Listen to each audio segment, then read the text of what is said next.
Honorer le nom d'un serviteur de Dieu en ce lieu ce soir. Et après que tu l'auras fait, Seigneur, je sais que tu auras aussi élevé le nom de ton Fils Jésus en ce lieu. Et je prie que tu nous parles à nous personnellement. Je prie qu'au-delà des mots que je vais dicter, Seigneur, de mon faible langage, tu puisses parler à chacun personnellement. Puisses-tu nous faire du bien, Seigneur, car nous avons prié. Au nom de Jésus, Amen. Alléluia. Est-ce que quelqu'un peut m'aider à acclamer royalement le Seigneur? Est-ce qu'on peut acclamer le Seigneur des Seigneurs? Est-ce qu'on peut faire des cris pour le roi des rois? Alléluia. Qui est dans la joie d'être là ce soir? Alléluia. Alors je suis dans la joie aussi d'être parmi vous ce soir et surtout de prendre ce micro à ce moment ici, de vous parler de la part de Dieu.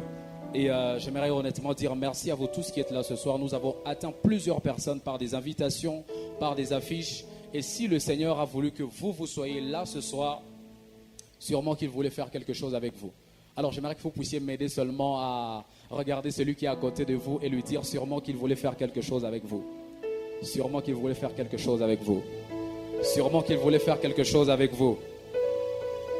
Alors profitez de vous rassurer qu'il va bien et que vous connaissez déjà son nom, s'il vous plaît, parce que vous pouvez lui parler à tout moment. Rassurez-vous qu'il va bien, s'il vous plaît. On ne veut pas des gens qui tombent ici parce qu'ils avaient faim. On ne veut pas des gens qui tombent ici parce qu'ils étaient malades. Mais on veut des gens qui tombent sous la puissance de Dieu. Alléluia. Alléluia. Alors nous sommes encore debout. Nous allons prendre nos Bibles dans Marc chapitre 5, 21 à 43. C'est une longue lecture, mais je vais y aller vraiment rapidement. Et pour ceux qui n'aiment pas les lectures rapides, vous allez vraiment m'excuser. Et pour ceux qui ne me connaissent pas, vous êtes là nombreux ce soir. Je suis le pasteur par la grâce de Dieu de cette église. Et je suis enseignant de la parole de Dieu. Et j'espère que le Seigneur nous fera énormément du bien ensemble ce soir. Alléluia. Marc chapitre 5, 21 à 43. Vous avez trouvé avec moi? Je vais lire donc dans la version Semeur au nom de Jésus. Je disais que je vais lire au nom de Jésus.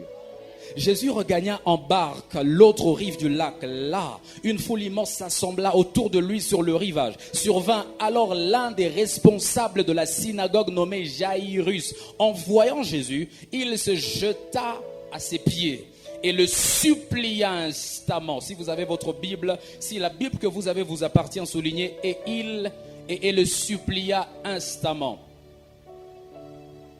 Et il dit, ma petite fille va mourir, viens lui imposer les mains pour qu'elle guérisse et qu'elle vive. Alors Jésus partit avec lui, suivi d'une foule nombreuse, et le serait de tous côtés. Dans la foule se trouvait une femme atteinte d'hémorragie depuis 12 ans. Elle avait été soignée par de nombreux médecins et en avait beaucoup souffert. Elle avait dépensé toute sa fortune sans trouver la moindre amélioration. Au contraire, son état avait empiré.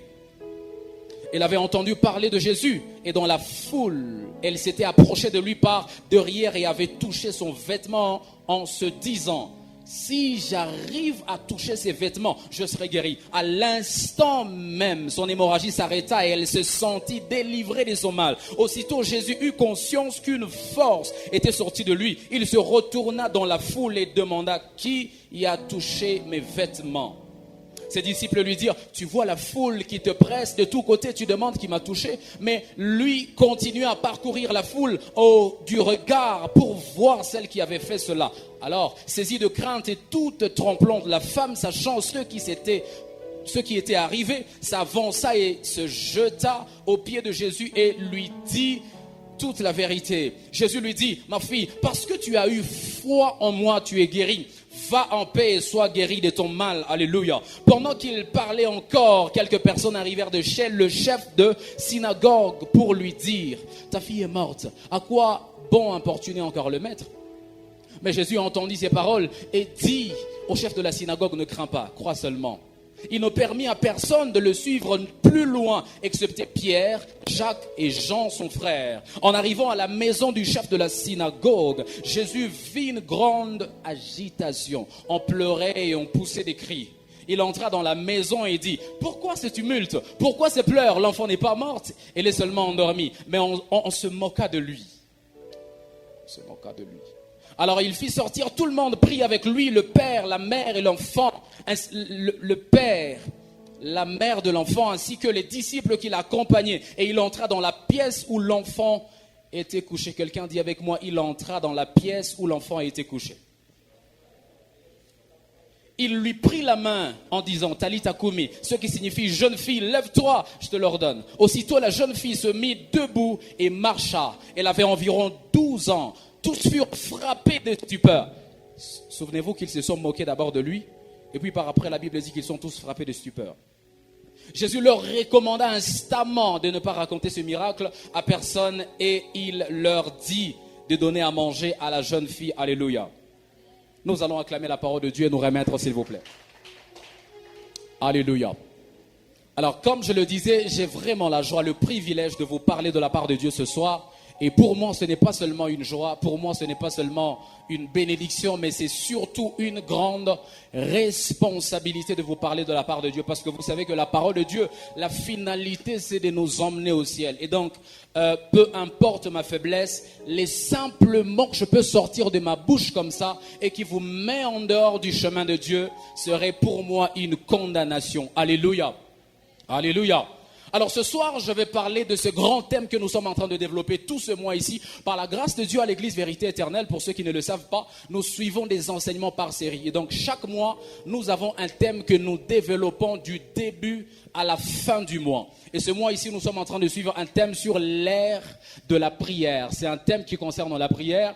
Et ce soir, j'ai juste choisi, le Seigneur m'a orienté vers ce même thème, mais il m'a donné une direction assez particulière et il m'a demandé de parler effectivement, de prier jusqu'à accéder aux effets de la présence de Dieu.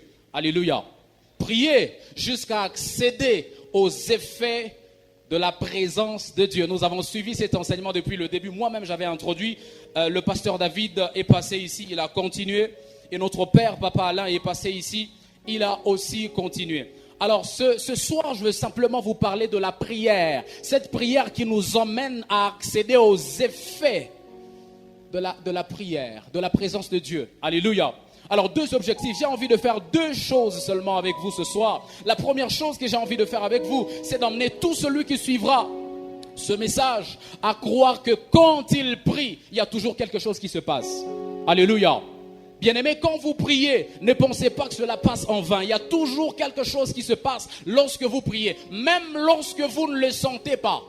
Même lorsqu'il y a des agitations. Et quand il n'y a pas d'agitation, frères et sœurs, croyez ce soir que quand vous priez, il y a quelque chose qui se passe. Deuxième chose que j'aimerais faire avec vous, c'est d'encourager celui qui suivra ce message à chaque fois prier jusqu'à accéder aux effets de la présence de Dieu. Vous savez, une chose que je vais dire tout à l'heure, c'est qu'on peut être tous dans le culte. On peut tous être ici, dans cette salle, sans être tous dans le culte. Alléluia. On peut tous être là, on n'est plus de 30, on n'est plus de 20 ce soir, sans être tous dans le culte. Et donc ce soir, voici, je vais poser certains fondements, 2 fondements seulement pour mon message, et puis on va y aller rapidement parce qu'on n'a pas suffisamment de temps. Le premier fondement que je pose ce soir, c'est que chaque fois que nous prions, visiblement ou invisiblement, il y a des choses qui se passent dans le monde spirituel. Alléluia. Chaque fois que nous prions, visiblement ou invisiblement, bionekane, bisionekane, bisikilikane, bisisikilikane, que ça se fasse sentir ou pas, bien aimé dans le Seigneur, j'aimerais encourager quelqu'un et faire croire à quelqu'un qu'il y a toujours quelque chose qui se passe dans le monde spirituel lorsqu'il y a la prière. Alléluia. Dans 1 Jean 5, 14, 15, la Bible dit, et voici quelle assurance nous avons devant Dieu. Si nous demandons quelque chose qui est conforme à sa volonté, il nous écoute. Et si nous savons qu'il nous écoute, nous savons aussi que l'objet de nos demandes nous est acquis. Alléluia. Le Dieu que nous prions, c'est un Dieu qui écoute les prières. Et croyez-moi mes frères, même lorsque Dieu ne vous a pas encore donné ce que vous lui avez demandé, croyez qu'il y a quand même quelque chose qui s'est passé. Alléluia. Parce que le fait que Dieu a écouté la prière, c'est déjà quelque chose qui s'est passé. Ne croyez pas que vous sentirez que quelque chose s'est passé. Ne croyez pas que quelque chose se passera seulement lorsque vous serez exaucé. Même lorsque vous n'êtes pas encore exaucé, seulement le fait que Dieu a écouté la prière, c'est que quelque chose s'est passé. Alléluia. Deuxième fondement que je pose ce soir, c'est qu'il est possible d'être avec Dieu sans vivre les effets de sa présence. Frères et sœurs, il est possible de marcher avec Dieu. Depuis 10 ans, je suis enfant de Dieu. Ça fait 3 ans que je me suis converti. Frères et sœurs, ça fait déjà 2 ans que je suis enfant de Dieu. Il est possible de marcher avec Jésus sans vivre ou bénéficier des effets de sa présence. Je vais vous prouver cela par la Bible. Dans Luc chapitre 8, 22, la Bible dit: un jour, Jésus monta dans une barque avec ses disciples et leur dit: passons de l'autre côté du lac. Ils gagnèrent le large. Pendant la traversée, Jésus s'assoupit. Soudain, un vent violent se leva sur le lac. L'eau envahit la barque. La situation devenait périlleuse. La version parole vivante a dit: la situation devenait très compliquée. Les disciples s'approchèrent de Jésus et le réveillèrent en criant: Maître, Maître, nous sommes perdus. Il se réveilla et parla sévèrement au vent, au flot tumultueux.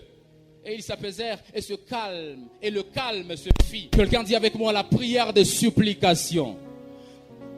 Frères et sœurs, j'aimerais vous dire ce soir, vous avez Jésus, vous l'avez reçu comme Seigneur et Sauveur. Depuis 5 ans déjà, c'est très bien. Depuis 10 ans déjà, c'est très bon. Depuis 15 ans déjà. D'autres sont allés même jusqu'à 20 ans, c'est très bien. Mais si vous ne savez pas faire la prière de supplication, Jésus sera là. Et vos enfants seront en train d'être mangés par les sorciers. Jésus sera là et vos finances seront en train d'être volées par le diable. Jésus sera là et dans la maison, vous continuerez à nous raconter à l'église que l'argent se perd seulement. Vous-même, vous ne comprenez pas par quel phénomène. Et vous pensez que ça c'est normal en tant qu'enfant de Dieu? Frères et sœurs, si vous ne savez pas faire la prière de supplication, il sera très compliqué pour vous. Et qu'est-ce que j'ai appelé la prière de supplication? La supplication sous-entend 2 grandes choses. La première, c'est l'humilité. La deuxième, c'est l'instance.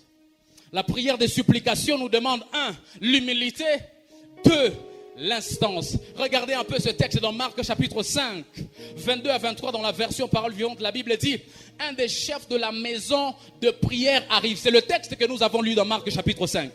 La version Semeur l'a appelé le chef de la synagogue.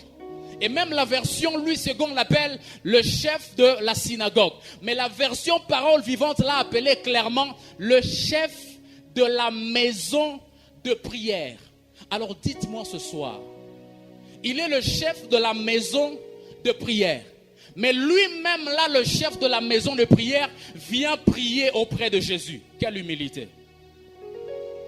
Il dit: chef, il dit: Jésus, ma fille est en train de mourir. Est-ce que tu peux faire quelque chose? Mais chef de prière, c'est toi le chef de la maison de prière. Si les gens n'ont pas trouvé des solutions à leur prière, si les gens n'ont pas trouvé d'exaucement à leur prière, ils peuvent aller encore auprès de qui si ce n'est pas auprès de toi? C'est toi le chef. Mais il a dit: je ne regarderai pas à mon titre dans la synagogue là-bas. Je ne regarderai pas à mes honneurs. Je ne regarderai pas à tout ce que les gens ont comme considération à l'égard de ma personne. Je vais m'humilier devant Jésus et je vais aller prier Jésus. Voilà pourquoi, frères et sœurs, tant que vous priez en pensant que votre beauté peut vous donner le mariage, vous ne l'aurez jamais. Jusqu'à ce que vous compreniez que Jésus seul est capable de donner le mariage. Frères et sœurs, Jésus sera là. Il a déjà dit qu'il n'est pas bon que l'homme soit seul. La promesse est là sur vous. Mais si vous continuez à penser que ce sera grâce à votre beauté, vous n'aurez jamais le mariage. Jusqu'à ce que vous veniez comme Jairus, qui était le chef de la maison de prière, et qui a dit: je ne vais pas regarder à mon titre de chef de la maison de prière. Moi-même qui suis le chef, je vais aller prier auprès des chefs de chefs. Qui m'a donné amen ce soir. La deuxième chose que nous demande la prière de supplication, c'est l'instance. L'instance, on a défini ça comme la supplication pressante. Ça veut dire, c'est là que les gens commencent maintenant à hausser la voix pendant qu'ils sont en train de prier. Vous avez entendu de quoi je parle? La prière de supplication ne se fait pas, mes frères, calmement.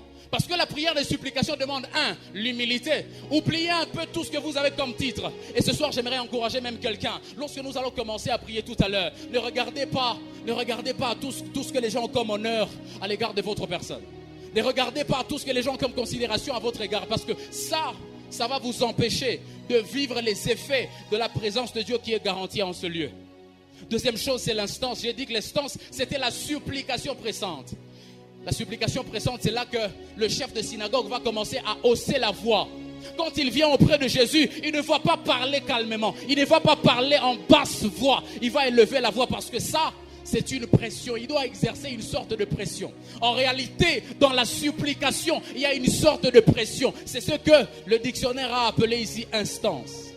Et tant que vous ne savez pas faire ça, Jésus sera là et les problèmes seront là. Vous serez en train de perdre l'argent. Vous serez en train de chômer avec un diplôme de licence alors que Jésus est là à côté de vous. Vous venez l'adorer tous les jours. Vous venez le louer tous les jours. Vous jeûnez même tous les jours. Mais tant que vous ne savez pas faire la prière comme celle de Jairus qui a regardé seulement à Jésus et non pas à ceux qui l'avaient, il dit d'accord, je vais aller prier. Ça vous emmènera à accéder aux effets de la présence de Jésus. Parce que si Jairus ne s'humiliait pas devant Jésus pour dire non, je suis le chef de la maison de prière, sûrement que je vais encore prier. Et vous savez que quand on appelle quelqu'un chef de la maison de prière, c'est que vraiment quand il y a les cas les plus compliqués, c'est lui qui les traite, n'est-ce pas? Ça veut dire que ce jour-là, Jairus pouvait avoir tous les arguments possibles pour être orgueilleux devant Jésus. Mais il a dit, peu importe tout ce que j'ai, peu importe tout ce que les gens ont comme considération à mon égard, je vais m'humilier devant Jésus. Frères et sœurs, on ne vient pas devant Jésus avec le regard sur l'argent qu'on a. On ne vient pas devant Jésus avec le regard sur les honneurs qu'on a. On ne vient pas devant Jésus avec le regard tourné vers tout ce que les gens ont comme renommé autour de nous. On vient avec Jésus seulement avec notre cœur. Alléluia. Comment accéder à la prière, aux effets de la présence de Dieu? Deuxième chose, c'est qu'il faut prier objectivement. Il faut prier objectivement. J'ai aimé ce texte dans la Bible, dans Matthieu chapitre 15, 22. La Bible dit, et voilà qu'une femme cananéenne qui habitait là vint vers lui et se mit à crier, Seigneur, fils de David, aie pitié de moi. Ma fille est sous l'emprise d'un démon qui la tourmente cruellement. Mais Jésus ne lui répondit pas un mot. Ses disciples s'approchèrent et lui dirent, renvoie-la car elle ne cesse de nous suivre en criant. C'est à quoi il répondit, ma mission se limite aux brebis perdues du peuple d'Israël. Ah bon? Mais la femme vint se prosterner devant lui en disant, Seigneur, viens à mon secours. Il lui répondit, il ne serait pas juste de prendre le pain des enfants de la maison pour le jeter aux petits chiens. Ah Jésus. C'est vrai, Seigneur, reprit-elle. Et pourtant les petits chiens mangent les miettes qui tombent de la table de leur maître. Alors Jésus dit, ô femme, ta foi est grande. Qu'il en soit donc comme tu le veux. Et sur l'heure, sa fille fut guérie. Qu'est-ce que j'ai appelé prière objective, mes frères? Premièrement, prier objectivement, c'est prier indépendamment de l'attitude de son entourage. Ce soir, je suis venu. Je suis venu seul. Je ne connais pas le vrai problème. Je ne connais pas la situation de mon voisin. Peut-être que lui, son attitude va me décourager de prier ce soir. Mais prier objectivement va m'amener à prier et à regarder seulement à Jésus et à ne pas regarder au voisin. Parce que si le voisin me décourage de prier, je ne connais pas son problème. Vous savez, là est une erreur encore dans l'église. Nous venons à l'église et nous regardons si le voisin commençait à prier pour commencer à prier.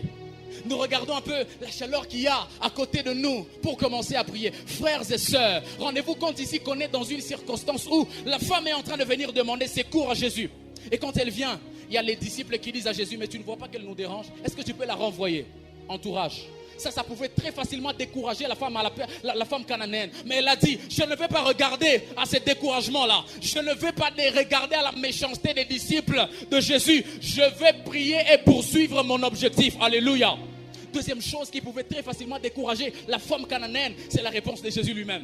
Je pensais que Jésus allait quand même être gentil avec la femme. Mais la Bible dit que Jésus lui-même dit, tu sais, il n'est pas juste que l'on puisse donner le pain des enfants de la maison aux petits chiens.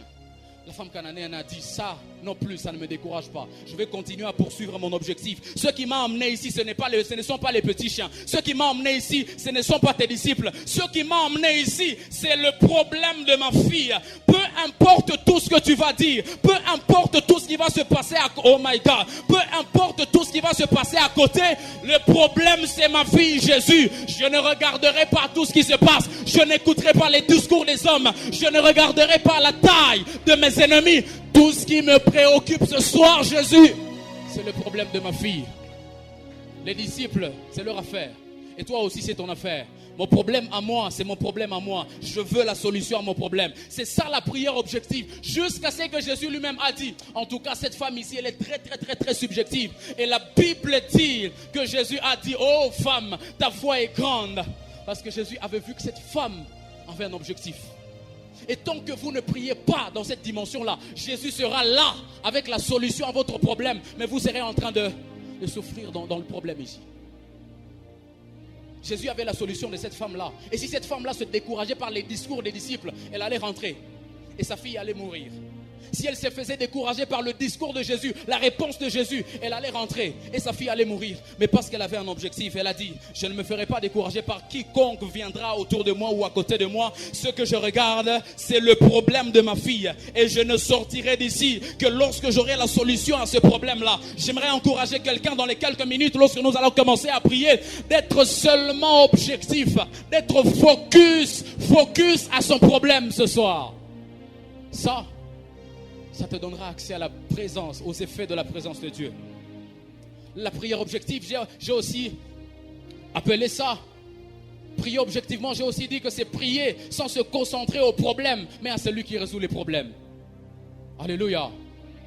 Prier objectivement, c'est prier sans regarder à mon problème. Je ne regardais pas au temps pendant lequel ce problème m'a dérangé, mais je regarde à celui qui est capable de résoudre les problèmes. C'est ça aussi la prière objective, mes frères.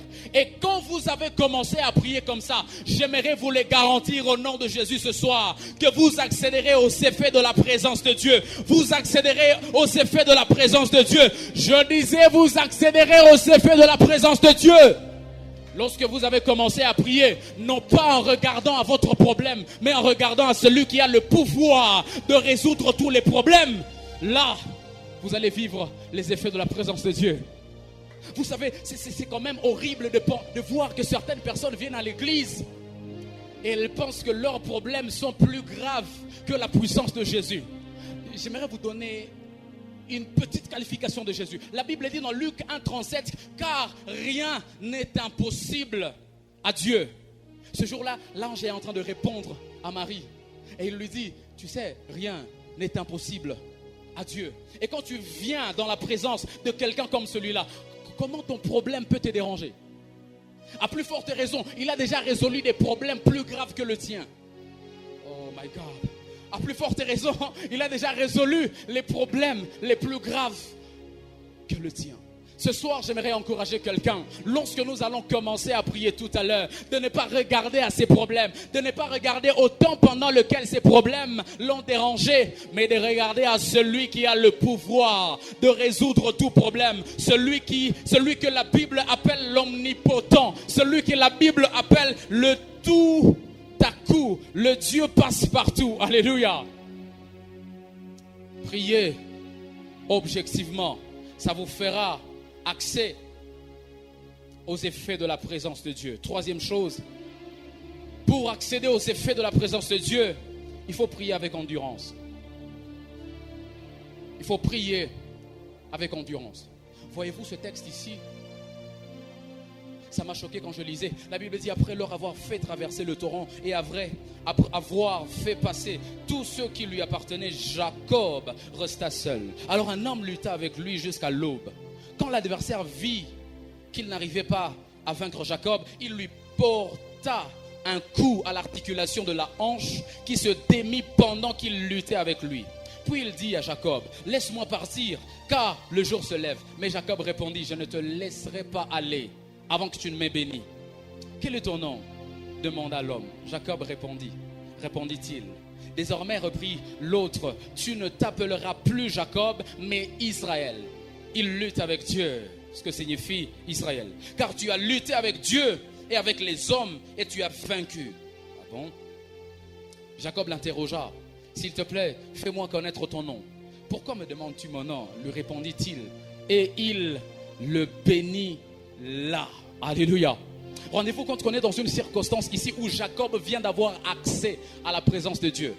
La Bible dit que Dieu est apparu à Jacob lorsqu'il est en train de quitter chez son beau-père là-bas. Il vient de faire traverser tout ce qui lui appartenait. Il a fait traverser ses femmes. Il a fait traverser tout ce qu'il avait déjà acquis comme richesse là-bas. Et la Bible dit que lorsqu'il est resté tout seul, il a eu accès à la présence de Dieu. Là, il avait eu accès à la présence de Dieu, mais il n'avait pas encore eu accès aux effets de la présence de Dieu. Est-ce que je peux le prouver ce soir? Dieu était là, jusqu'à ce que la Bible dit que Jacob a lutté avec Dieu toute la nuit. Dieu était là. Mais pourquoi il n'avait pas encore béni Jacob? Dieu était là, mais la bénédiction n'était pas encore sortie. Mais qu'est-ce qui a fait sortir la bénédiction? C'est l'endurance, mes frères. La Bible dit que lorsque Jacob est en train de lutter avec Dieu, Dieu a vu que le jour était en train de venir et il a cassé la hanche. Endurance, ça fait mal. On lui a cassé la hanche. Et ça lui a donné accès aux effets de la présence de Dieu. La Bible dit que c'est lorsque la hanche a été cassée que Dieu lui a demandé comment tu t'appelles. Et quand il lui a dit comment tu t'appelles, il a dit désormais tu ne t'appelleras plus. Est-ce que je peux avancer ce soir? Il a dit désormais tu ne t'appelleras plus Jacob, mais tu t'appelleras Israël. Mais rendez-vous compte que ça a coûté à Jacob sa hanche.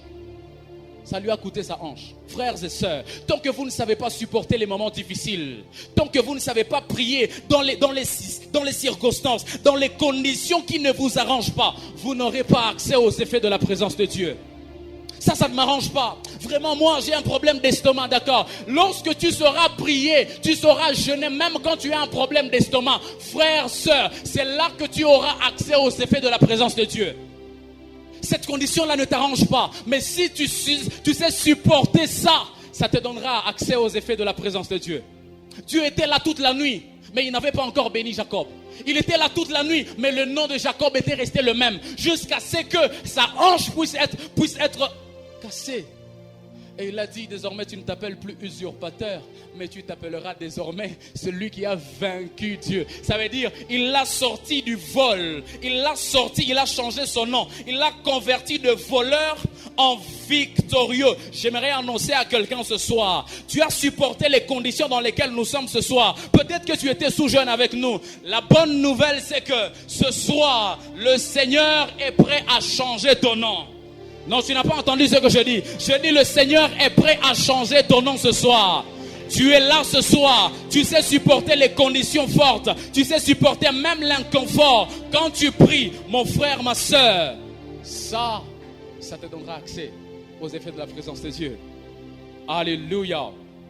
Quatrième chose pour accéder aux effets de la présence de Dieu, c'est qu'il faut prier avec disposition de cœur. Quelqu'un dit avec moi, disposition de cœur. Il faut prier avec disposition de cœur. Et être disposé en soi, c'est très simple. C'est arranger ou mettre dans l'ordre le plus convenable. Quelqu'un qui est disposé, c'est quelqu'un qui s'est bien arrangé.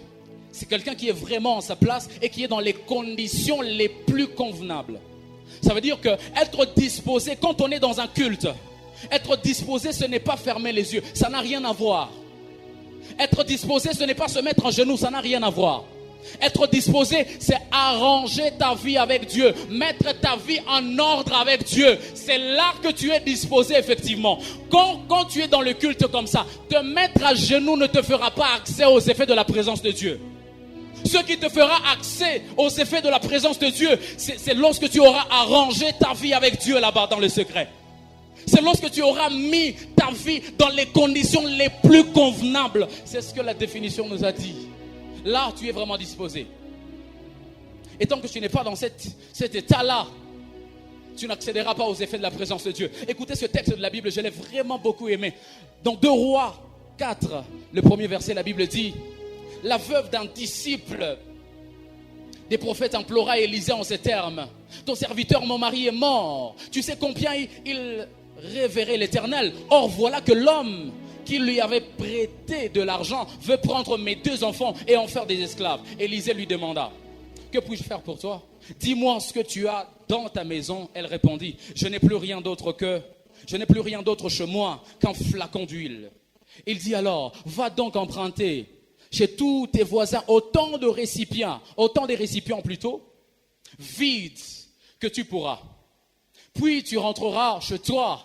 tu fermeras la porte sur toi et sur tes fils. Tu verseras de l'huile dans tous ces récipients et tu les mettras de côté à mesure qu'ils seront pleins. La femme le quitta et fit ce qu'il lui avait dit. Elle ferma la porte sur elle et sur ses fils. Ceux-ci lui présentaient les récipients et elle les remplissait. Lorsqu'ils furent tous pleins, elle dit à l'un de ses fils, « Passe-moi encore un récipient. » Mais lui répondit, « Il n'y en a plus. » Au même instant, au même moment, l'huile s'arrêta de couler. Ce texte est vraiment profond.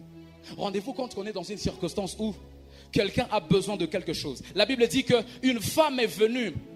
Elle a dit au prophète Élisée, « Tu sais que mon mari est mort. Et tu sais qu'il aimait Dieu, il révérait Dieu. C'était un homme selon le cœur de Dieu. » Élisée dit, « D'accord, qu'est-ce que je peux faire pour toi ?» Élisée a dit, la femme a dit, « Dans ma maison, je n'ai plus rien qu'un flacon d'huile. Et tu sais, celui-même auprès de qui mon mari avait emprunté de l'argent, il est en train de dire qu'il va prendre mes 2 enfants et en faire des esclaves. » Élisée a dit, « D'accord, est-ce que je peux t'aider ?»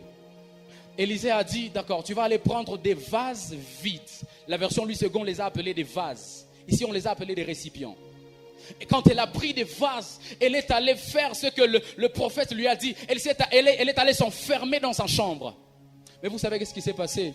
La Bible dit que cette femme avait besoin d'huile. Et lorsqu'elle a pris les récipients qu'elle était allée emprunter chez tous ses voisins, la Bible dit l'huile a commencé à couler dans les vases. Mais rendez-vous compte que les vases étaient vides. Et c'est ça effectivement qu'on appelle la disposition. La disposition, c'est non seulement le fait d'arranger sa vie avec Dieu, c'est non seulement le fait d'avoir sa vie en ordre avec Dieu, c'est non seulement le fait d'avoir mis sa vie dans les conditions les plus convenables avec Dieu, mais c'est aussi le fait de venir devant Dieu vide, tout vide. Et dire, Seigneur, je n'ai seulement que besoin de toi. Ce soir, je ne viendrai pas avec mon français. Ce soir, je ne viendrai pas avec mon expérience. Seigneur, je suis tout vide et tout disposé. Je suis vide, je veux être rempli par toi. Alléluia. Je veux vraiment être rempli par toi. C'est ça effectivement la dimension de la disposition. Et voici, la disposition nous demande 2 choses. La première des choses que nous demande la disposition, c'est la foi. Vous savez, mettre un récipient quelque part et attendre que l'huile va tomber de nulle part. Pour entrer dans le récipient, il faut la foi. Et tant que vous venez dans la présence de Dieu, quoi qu'ayant déjà arrangé votre vie avec Dieu, quoi qu'étant tout vide et voulant recevoir quelque chose de Dieu, mais sans avoir la foi, vous n'accéderez pas aux effets de la présence de Dieu.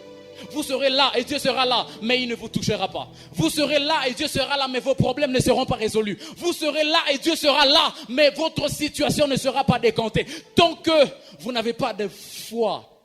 La foi, c'est simplement la confiance totale à Dieu. Alléluia. Deuxième chose que nous demande la disposition de cœur, c'est le désir. Vous avez la foi, c'est bon. Vous avez arrangé votre vie avec Dieu, c'est bon. Mais tant que vous ne désirez pas, en fait, désirer, c'est vouloir avoir quelque chose qu'on n'avait pas.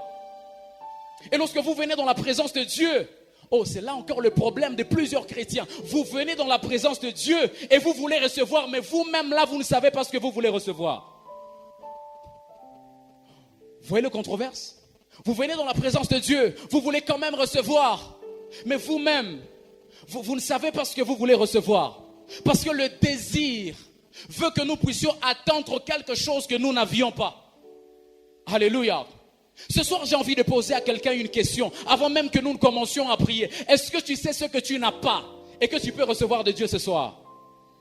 Parce que là aussi est le problème de plusieurs chrétiens. Ils viennent à l'église, ils ont bien gêné, c'est très bon.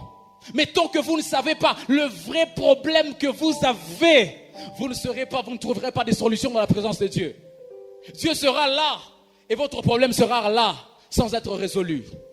Il viendra, il passera sans vous toucher. Pourquoi? Vous ne connaissez pas le problème que vous avez. Frères et sœurs, quand vous avez un voisin à côté de vous, regardez-le et demandez-lui quel est votre problème ce soir. Tout à l'heure, on va commencer à prier. C'est quoi votre problème? C'est quoi votre problème? Et pour ceux qui écrivent, notez bien ce que je veux dire. Des fois, Dieu nous visite à la limite de l'espace que nous lui avons préparé en nous. Frères et sœurs, des fois, Dieu nous visite seulement à la limite de l'espace que nous lui avons préparé. Rendez-vous compte que cette femme-là est allée emprunter les récipients ou les vases auprès de tous ses voisins. Et la Bible dit que l'huile a arrêté de couler seulement lorsque les récipients ont été épuisés. C'est-à-dire Dieu a déversé l'huile. Dieu a déversé sa bénédiction à la limite du nombre de récipients que cette femme avait. Quelle est la quantité du vide qu'il y a en toi et que tu veux combler par Dieu ce soir? Est-ce que tu connais la taille du vide qui veut être comblé par Dieu ce soir? Tant que tu ne le connais pas, mon frère, tu auras des problèmes à vivre les effets de la présence de Dieu. La Bible dit que l'huile a arrêté de couler seulement lorsque les récipients ont été épuisés. Je ne sais pas s'il s'agissait de 12, mais la Bible dit que lorsque les 12 récipients ont été remplis et l'huile a arrêté de couler, à la limite de l'espace que la femme avait prévu pour recevoir de la part de Dieu. Deuxième chose, pour ceux qui écrivent, plus nous désirons Dieu, plus il se le révélera à nous. Plus nous désirons Dieu, plus nous voulons avoir quelque chose de Dieu que nous n'avions pas avant, plus Dieu nous le donnera. Alléluia. Ça veut dire qu'il est possible d'être dans la présence de Dieu, mais sans désirer la présence de Dieu. Et tant que vous êtes là, mes frères, ce n'est pas que Dieu n'est pas là. Dieu est vraiment là ce soir. Mais vous, si vous ne le désirez pas, il ne fera rien dans votre vie. Rien absolument. Il ne fera rien si vous ne le désirez pas. Vous voyez, Jérémie 29, 13, la Bible dit, vous vous tournerez vers moi et vous me trouverez. Lorsque vous vous tournerez vers moi de tout votre cœur. Disposition de cœur. Il n'a pas dit seulement lorsque vous vous tournerez vers moi, mais il a dit lorsque vous vous tournerez vers moi de tout votre cœur. Et tant que votre cœur, tout votre cœur n'y est pas, vous serez dans la présence de Dieu et vous rentrerez avec les mêmes problèmes. Vous serez dans la présence de Dieu, capable de guérir les malades, capable de sortir les démons, mais vous rentrerez avec les mêmes problèmes. Pourquoi? Vous avez été là, mais tout votre cœur n'y était pas. Y a-t-il quelqu'un ce soir, pendant que je vais finir en concluant mon message, qui peut commencer à désirer la présence de Dieu et dire, Seigneur, je veux recevoir de toi ça que je n'ai pas. Toi-même, tu connais les choses que tu n'as pas encore. Et si tu commences maintenant à y penser, pendant que je suis en train de conclure mon message, bien-aimé dans le Seigneur, on va tout à l'heure prier, mais je ne veux pas que tu entres dans ce moment de prière, que la présence de Dieu se passe, une présence garantie en ce lieu comme celle-ci, et que tu rentres tel que tu es venu. Ce sera très horrible, très horrible. Alors voici, je vais aborder directement mon dernier point. Ce sont les quelques bienfaits des effets de la présence de Dieu. Quelques bienfaits des effets de la présence de Dieu. Et on va rentrer dans les textes que nous avons lus tout au début là-bas. Alléluia. Lorsque la présence de Dieu commence à produire des effets, lorsque la présence de Dieu commence à produire des effets, ce qui était mort revient à la vie. Alléluia. Ce qui était mort revient à la vie. Rendez-vous compte que la femme est venue, le chef de la maison de prière est venu auprès de Jésus. Et qu'on a cuit à Yesu, on a demandé à Yesu, ma fille est en train de mourir. Jésus dit, d'accord, ta fille est en train de mourir, est-ce qu'on peut y aller avec toi? Le monsieur était en train de marcher avec Jésus, vous êtes d'accord avec moi? Jésus était avec ce monsieur, vous êtes d'accord avec moi? Mais pourquoi sa fille là-bas qui était encore malade, elle est allée jusqu'à mourir alors que le monsieur avait Jésus? C'est que la présence de Jésus n'avait pas encore commencé à produire des effets, n'est-ce pas? Maintenant, je vais aller jusqu'à vous montrer là où la présence de Jésus a commencé à produire des effets. La Bible dit que lorsqu'on est en train d'avancer, je vous épargne les détails de la femme à la perte de sang, on arrive dans la maison du chef de la maison de prière. Alléluia. Est-ce que je peux avancer ce soir? La Bible dit que la présence de Dieu, c'est à ce moment-là qu'elle commence à produire des effets. À quel niveau effectivement? C'est quand elle arrive, c'est quand Jésus arrive, il trouve la fille déjà morte. Et il dit, jeune fille, lève-toi, je te l'ordonne. Et la fille qui était déjà morte, elle s'est relevée. Pourquoi? Parce que là, il ne s'agissait pas que de la présence de Dieu, il s'agissait de l'effet de la présence de Dieu. Alléluia. Et ce soir, j'aimerais te garantir que Jésus n'est pas seulement là, mais ses effets vont te toucher ce soir. Et ceux qui étaient morts dans ta vie vont revenir à la vie ce soir. Je disais, ceux qui étaient morts dans ta vie vont revenir ce soir. Vous savez une chose que le diable ne manque pas de faire lorsqu'il entre dans la vie de quelqu'un, c'est qu'il ne manque pas 1 de tuer, 2 de voler, 3 de détruire. Mais la bonne nouvelle que j'aimerais annoncer à quelqu'un, même lorsque le diable avait déjà détruit des choses en toi, même lorsque le diable avait déjà tué des choses en toi, Jésus n'est pas seulement là ce soir, mais ses effets sont disponibles ce soir en ce lieu. Et ceux qui étaient morts dans ta vie revient à la vie ce soir. Parce que la présence de Dieu commence tout à l'heure à produire des effets. Deuxième chose, quand elle commence à produire des effets, elle confond l'intelligence des hommes ainsi que tous nos ennemis. Dans Marc, le même texte que nous avons lu, vers la fin là-bas, la Bible dit que lorsque Jésus arrive dans la maison de Jairus, les gens commencent à se moquer de lui. Ok. Ils ont commencé à se moquer de Jésus. Là, ils sont automatiquement devenus ennemis de Jésus et de Jairus, n'est-ce pas? Est-ce que vous êtes d'accord avec moi? Mais la Bible dit que lorsque la présence de Dieu a produit des effets, tous ceux qui étaient en train de se moquer de Jésus ont été saisis de stupeur. Ça veut dire ils ont été étonnés de voir que ce qui s'était passé était étrange. Mes frères, mes sœurs, j'ai envie de vous dire ce soir que si vous avez seulement des ennemis, les effets de la présence de Dieu sont en ce lieu. Et tous vos ennemis, dès que vous rentrerez de ce lieu, ils ne sauront plus savoir. Mais est-ce que c'est le monsieur que nous étions en train de combattre ou bien c'est la sœur que nous étions en train de combattre? Parce que lorsque la présence de Dieu a commencé à produire des effets, elle confond l'intelligence des hommes, elle confond tous nos ennemis. C'était anormal de voir quelqu'un ressusciter en ce temps-là. C'est pourquoi même les gens s'étaient moqués de Jésus quand il avait dit que la fille était endormie. Ça a confondu l'intelligence des hommes. Il est possible que les médecins aient traité et touché ton cas. Il est possible que même les psychologues aient traité ton cas. Ça n'avait pas été possible. L'intelligence des hommes s'est déjà arrêtée. Mais ce soir, la bonne nouvelle que j'ai à t'annoncer, c'est que la présence de Dieu commence déjà à produire des effets. La présence de Dieu commence déjà à produire des effets. Et tu ne rentreras pas tel que tu étais. Ça va confondre l'intelligence des hommes. Ils avaient dit que c'est fini pour toi. Mais ce soir, j'aimerais t'annoncer qu'il y a encore de l'espoir pour toi. Lorsqu'elle a commencé à produire des effets, elle déclare possible ce que les hommes avaient jugé impossible. Et ouvre partout là où les hommes avaient déjà fermé. Lorsque la présence de Dieu commence à produire les effets, elle déclare possible ce que les hommes avaient déjà jugé impossible. Et elle ouvre partout là où les hommes avaient déjà fermé. Rendez-vous compte de cette histoire de la femme à la perte de sang. Là, je vais vous parler en quelques secondes de cette femme. La Bible dit que cette femme a fait 12 ans avec une maladie de perte de sang. D'accord. Le dimanche, j'ai décrit ça, je vais vous épargner ça, faute de temps. La Bible dit que lorsque cette femme a fait 12 ans, elle n'a pas fait seulement 12 ans avec la maladie, mais elle est allée de médecin en médecin. C'est que les médecins, à un moment donné, ils avaient dit, ton cas est impossible, tu peux rentrer seulement à la maison. Cette femme avait déjà épuisé tout ce qu'elle avait sur elle. Et la Bible dit que son état ne s'améliorait pas. Elle allait plutôt en empirant. Mais pitié, Jésus, pitié. Son état allait en s'empirant. Elle est passée de médecin en médecin. Les hommes ont dit que c'était impossible. Il n'y a plus de chance pour cette femme.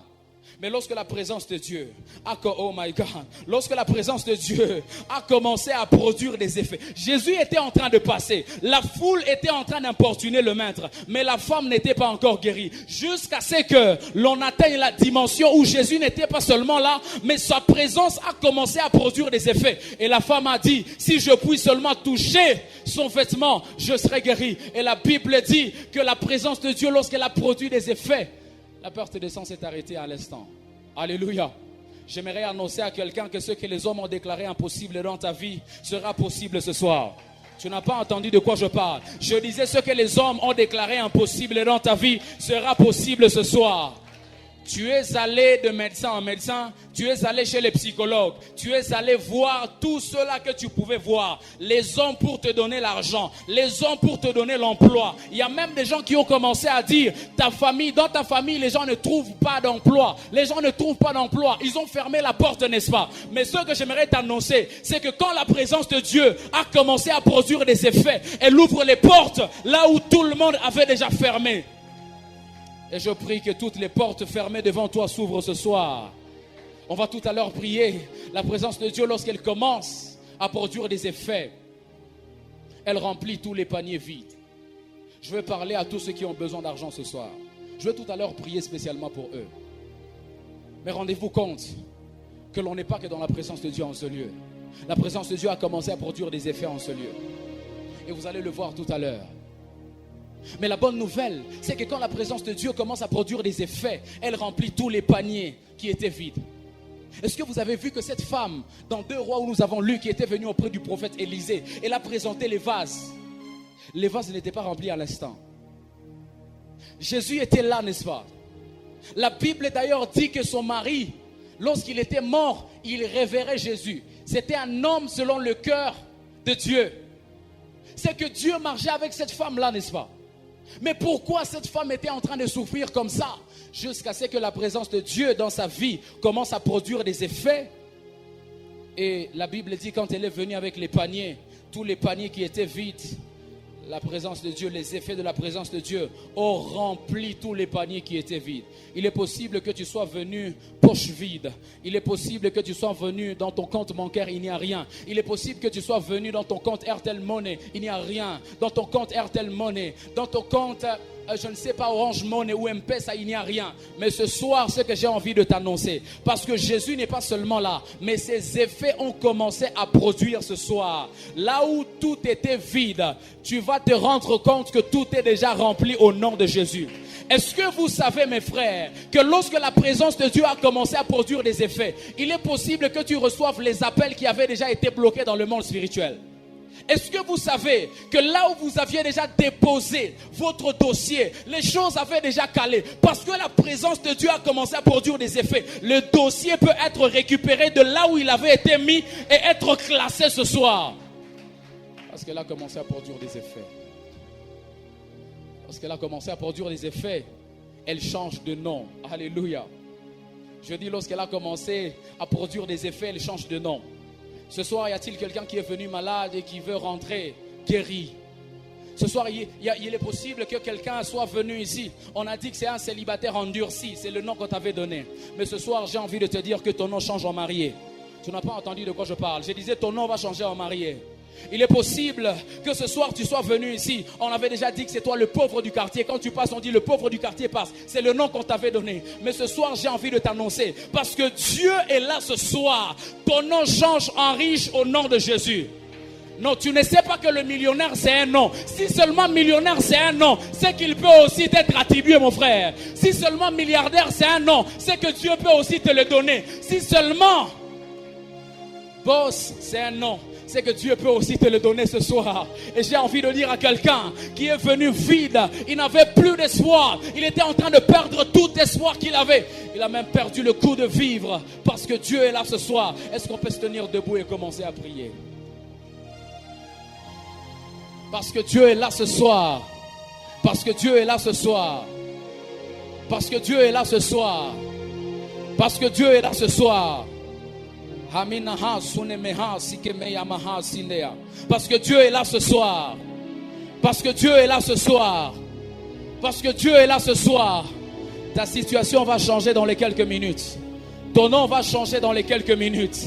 Ton identité va changer dans les quelques minutes. Je suis en train de parler à quelqu'un qui a commencé à prier déjà. Ton identité va changer dans les quelques minutes. Le seul point de prière que j'aimerais nous donner avant même que la chorale ne commence à chanter, c'est Seigneur, laisse-moi vivre les bienfaits de ta présence. Parce que tu es là, laisse-moi vivre les bienfaits de ta présence. Y a-t-il quelqu'un qui a commencé à prier déjà? Est-ce que je peux entendre quelqu'un commencer à prier? Est-ce que je peux entendre quelqu'un commencer à prier?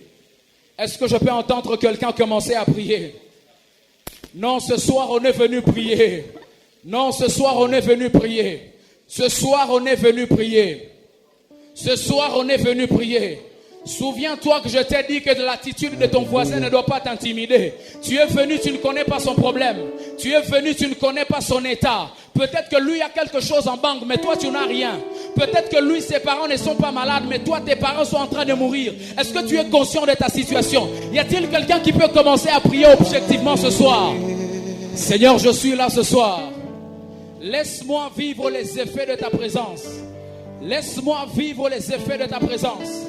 Laisse-moi vivre les effets de ta présence. Je veux te voir plus déterminé en prière que ça. Je veux te voir plus déterminé en prière que ça. Ce soir, on est venu prier. Ce soir, on est venu prier.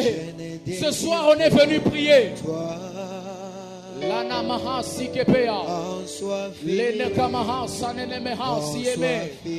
Ce soir, on est venu prier.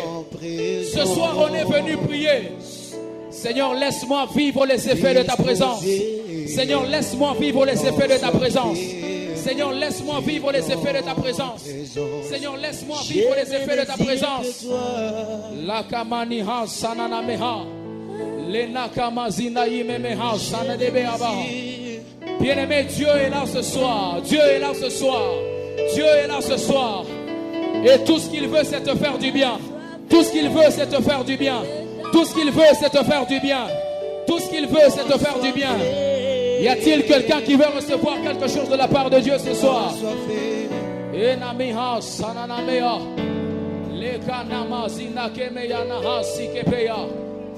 Laisse-moi vivre les effets de ta présence. Laisse-moi vivre les effets de ta présence. Laisse-moi vivre les effets de ta présence. Est-ce qu'on peut changer l'atmosphère de ce lieu? Est-ce qu'on peut changer l'atmosphère de ce lieu? J'aimerais qu'on change l'atmosphère de ce lieu. Est-ce que tu peux demander à Dieu de te laisser vivre les effets de sa présence? Les effets de ta présence, papa. Les effets de ta présence, oh Dieu. Les effets de ta présence, oh Dieu. Les effets de ta présence, oh Dieu. Les effets de ta présence, oh Dieu. Les effets de ta présence, oh Dieu. Est-ce qu'on peut ensemble changer l'atmosphère de ce lieu? Au nom de Jésus. Écoutez-moi très bien. Écoutez-moi très bien. J'ai l'impression que vous ne comprenez pas encore de quoi nous parlons. Mes amis, quand Dieu est là, on ne se comporte pas comme ça. Quand Dieu est là, on ne prie pas comme ça. Mes frères, vous ne savez pas ce que Dieu est capable de faire dans votre vie en un clin d'œil. Vous ne savez pas ce que Dieu est capable de faire dans votre famille en un clin d'œil. Vous ne savez pas ce que Dieu est capable de faire dans votre vie professionnelle en un clin d'œil. Y a-t-il quelqu'un qui est plus déterminé encore et avec qui on peut changer l'atmosphère de ce lieu, qui peut se déplacer dans la salle et prier en train de battre les mains? J'aimerais que seul le piano m'accompagne. Soyons en prière, battons les mains en prière. J'aimerais qu'on puisse se répandre dans la salle. Est-ce qu'on peut ensemble changer l'atmosphère de ce lieu? Soyons plus déterminés que ça. Peut-être que vous n'avez pas l'habitude de prier comme ça, mais essayez de vous exercer. Essayez juste quelque chose et vous allez voir ce qui va se passer dans votre vie. Essayez juste quelque chose, vous allez voir ce qui va se passer dans votre vie. Est-ce qu'on peut ensemble changer l'atmosphère de ce lieu? Est-ce qu'on peut ensemble changer l'atmosphère de ce lieu? Est-ce qu'on peut ensemble changer l'atmosphère de ce lieu? Je sais de quoi je parle. Je sais de quoi je parle. Le Dieu de mon alliance est là ce soir. Le Dieu de mon alliance est là ce soir. Le Dieu de mon alliance est là ce soir. Le Dieu de mon alliance est là ce soir. Et il ne permettra pas que tu sortes tel que tu es entré ici. Il ne permettra pas que ta maladie la quitte cette porte. Il ne permettra pas que ta maladie la sorte de cette porte. Tu n'es pas habitué à prier en battant les mains. Essaie quand même. Essaie quand même de prier en battant les mains. Tu vas voir ce qui va se passer dans ta vie. Tu vas voir ce qui va se passer ce soir. Tu vas voir ce qui va se passer ce soir. On est en train de demander à Dieu de nous laisser vivre les effets de sa présence. Seigneur, laisse-moi vivre